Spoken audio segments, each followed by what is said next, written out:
মানুষ চায় না আওয়ামী লীগ এইভাবে আসুক। ওরা তো এখনো ক্ষমা চায় না, ক্ষমা চাক জনগণ, দেখ আসলে আপত্তি কি, আমরা ভয় পাই না। জনগণ চায় না আওয়ামী লীগ এভাবে আসুক। আওয়ামী লীগ কি ক্ষমা চেয়েছে? আওয়ামী লীগ তো এখনো জনগণের কাছে ক্ষমা চায়নি। যদি ক্ষমা চাইতো তখন বলতেন যে দেন না কেন। কাজেই ক্ষমা চাক জনগণ, ক্ষমা করুক, তাহলে আসতে আপত্তি কি? জনগণ ক্ষমা করে আওয়ামী লীগকে আসতে দিলে কোনো আপত্তি নেই, বিএনপি ভয় পায় না। জনগণ ক্ষমা করে আওয়ামী লীগকে আসতে দিলে কোনো আপত্তি নেই বলে এমন মন্তব্য করেন বিএনপির চেয়ারপারসনের উপদেষ্টা মুশফিকুর রহমান।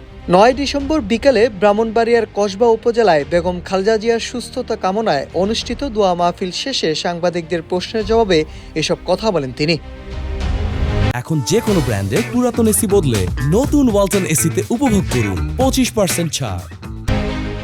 চেয়ারপারসনের সংকটাপূর্ণ অবস্থায় বিএনপি নির্বাচনের জন্য কতটা প্রস্তুত এমন প্রশ্নের জবাবে তিনি বলেন, আমাদের ভারপ্রাপ্ত চেয়ারম্যান তারেক রহমান এবং নেতৃবৃন্দ সবসময় বলে আসছেন যে আমরা নির্বাচনের জন্য সম্পূর্ণ প্রস্তুত। যদি নির্বাচনের জন্য প্রস্তুতি না হতো তাহলে আমাদের সব প্রার্থীদের মনোনয়ন দেওয়া সম্পূর্ণ হতো না।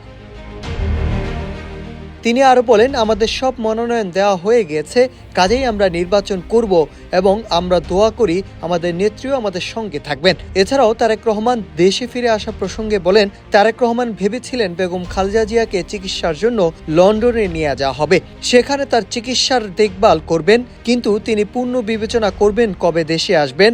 তবে বেগম জিয়ার শারীরিক অবস্থা বিবেচনায় শীঘ্রই দেশে আসবেন এবং তার নেতৃত্বে আগামী নতুন বাংলাদেশ গড়ার কাজ করবে বিএনপি।